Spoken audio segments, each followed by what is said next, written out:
Hello friend, welcome to Wizard Lab YouTube channel. आज की video में आपको complete program maturity model how to advance from level 4 to level 5 के बारे में बताऊंगा। उससे पहले आप हमारे चैनल को सब्सक्राइब करें, वीडियो को लाइक करें। चलते हैं अपनी वीडियो की तरफ। Corner bond on Monday, August 7, 2023.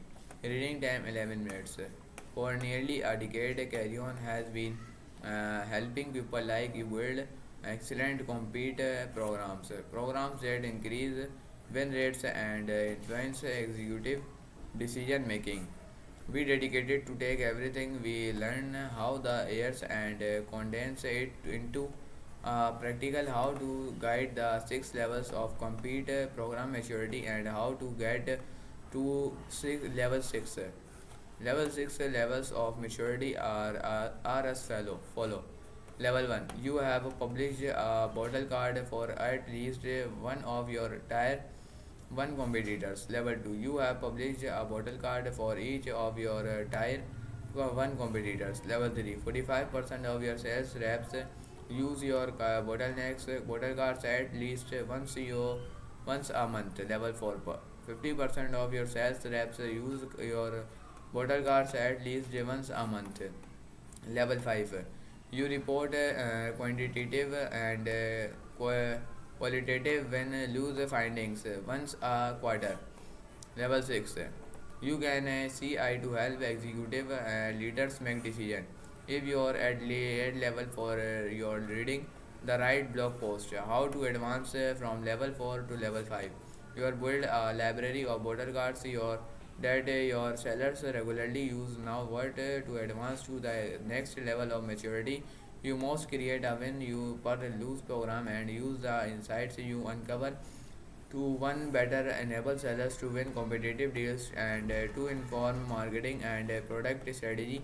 After two consecutive quarters of collecting both quantitative and qualitative win per lose data, you are made it to level 5. Not creating a win lose program is a heavy lift, which is why many companies outsource if it to the vendors listed and carry on partner directly. If you have the budget to outsource and you decide that it's the best opinion option for your feel free to skip to the next section. It may be useful however to read this section and learn the fundamental of win lose. Step 1, set a specific measurable goal. Here are some good examples of win lose program goals. Increase or win rate against or tier 1 competitor. Double or market share in EMEA. Achieve 100% net dollar retention in or enterprise customer segment.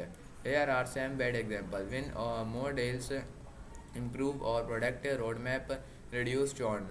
What distinguishes the examples from the bad examples is that the good examples are both specific and measurable. Specificity ensures that you interview the right buyers. This is where the qualitative data comes from, and measurability ensures that you can objectively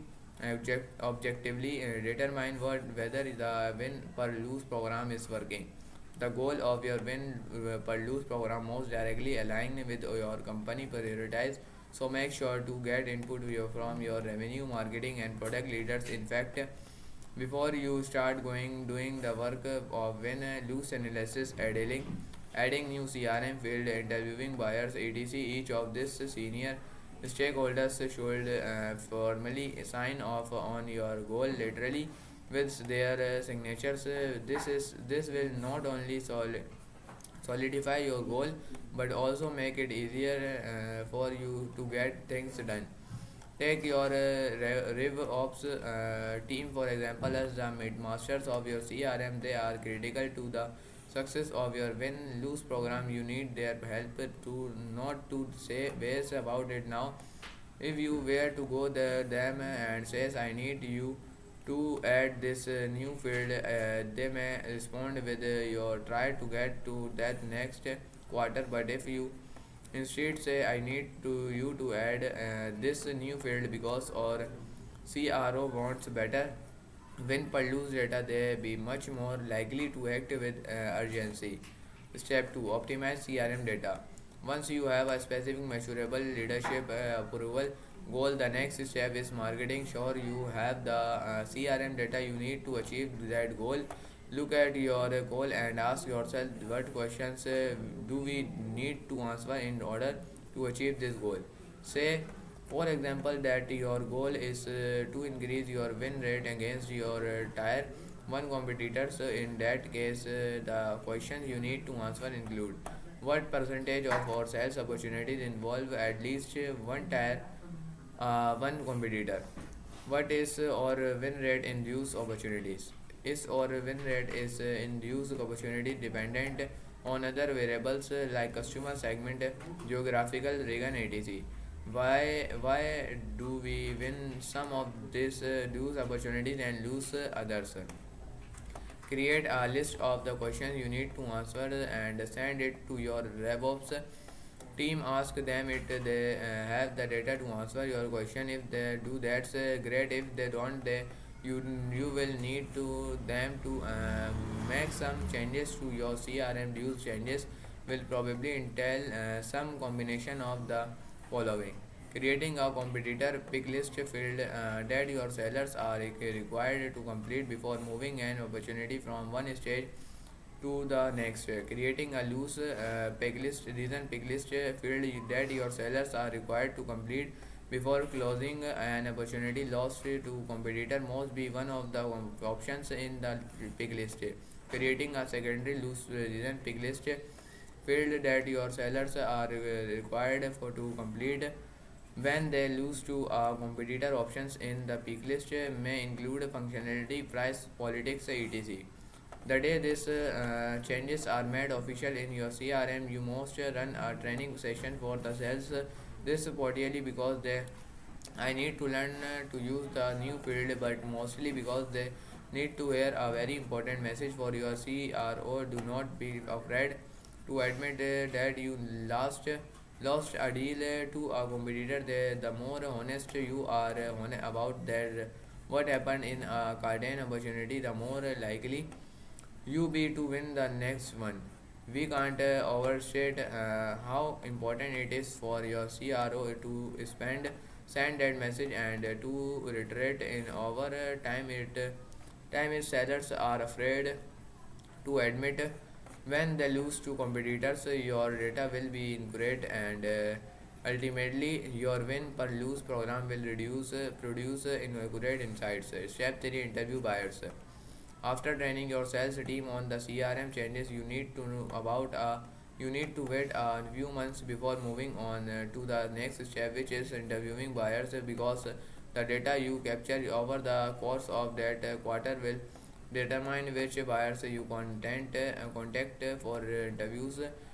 If your goal is to double market share in EMEI, when it would make such much sense to spend time interviewing buyers based in the United States. Once you determine the characteristics of the buyers you want to interview, e.g. EMEA based buyers who evaluated at least one of your tier to one competitor, ask your RevOps team to pull up second that list to your sellers, customer success managers, and account managers and ask them to identify any prospect customer who they do not want you to interview. Make sure they provide a retainer for crossing these buyers of your list. If a CSM wants you to stay away from a new customer because their implementation is going poorly, that's valid. But if a seller wants you to stay from a curtain prospect because they nervous you somehow ruin the relationship, that probably not valid. Got a list of buyers that have been approved by your customer facing team? Great time to start scheduling some interviews. Each quarter you should aim to interview 5.10 buyers, give or take a few depending on the volume of opportunities in your sales pipeline. A good rule of thumb in that roughly 10% of the buyers you contact will agree to an interview. You should reach out to 50.100 buyers each quarter. A common misconceptions is that buyers will only agree to interviews or if you offer them incentives, cash, gift cards, etc. That's not true. Some buyers will be happy to tell to you simply because they want to share their experiences and voice their opinions. If you cast a wide net and position the interviews as an opportunity to influence your company strategy, you should have much trouble getting on the phone with 5.10 buyers. The said that said, there are some tactical things you should do to maximize your response rate. Ask CSMS to introduce you to your customers and sellers to introduce you to prospect your potential. Interviews are more likely to respond when the conversation is started by someone they know and trust. Ask buyers for 30 minutes. They're too busy for anything more than that. Here are some tips to help you get as much value as possible out of each interview. Get permission to record. Turn each recording into a transcript using a tool like a router. Ask open-ended questions, nothing that can be answered with yes, no, or a number between 1 and 10 rather than asking with you did you enjoy the sales experience. Ask can you tell to me about the sales experience. Press each question in a way that makes it easy for the buyers to answer rather than asking why did you lose or solution. Ask how did you arrive at the decision to choose or solution. The latter question will give you the information you are looking for about without forcing the buyers to think too hard. Step 4. Discuss finding with stakeholders. After each interview, listen back to the recording and take notes. What problems was the buyer trying to solve with this purchase? What were their solution criteria? What criteria or did your solution meet? What criteria did it miss? About how about your competitors' solution? Were there any other factors that influenced their decision? Once you completed your desired number of interviews and taken notes on each one, distill your notes down to key takeaways. Send those takeaways along with the recording and transcript of each interview you to your senior stakeholders, revenue, marketing, product, and schedule time or a meeting. The purpose of the meeting is to discuss your findings and brainstorm a strategic improvement that will help you achieve the goal of your program. How can you improve your sales process, your messaging, your product roadmap. How to Step 5. Apply 5 apply finding to sales enablement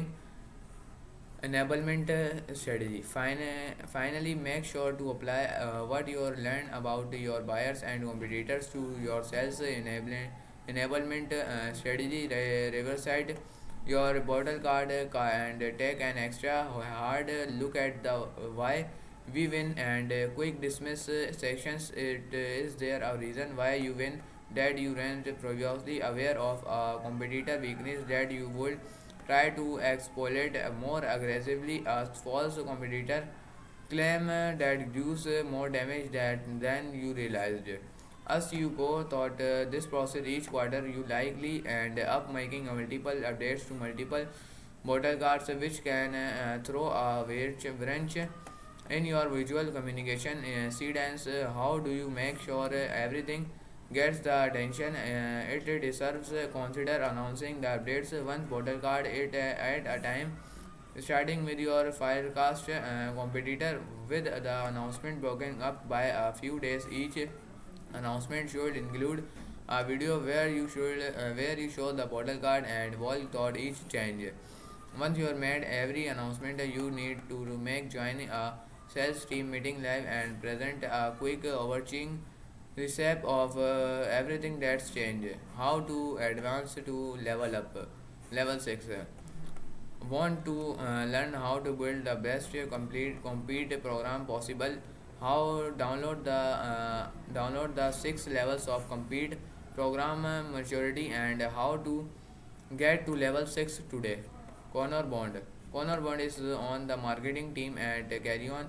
If for every whenever whatever reason you were to trips, it's his headphones off his head and put them on yourself. You are probably here weekends friends और Charlie XCX। तो दोस्तों आज की video के लिए सिर्फ इतना ही। मैं मिलता हूँ आपसे अगली वीडियो के अंदर, तब तक के लिए बाय।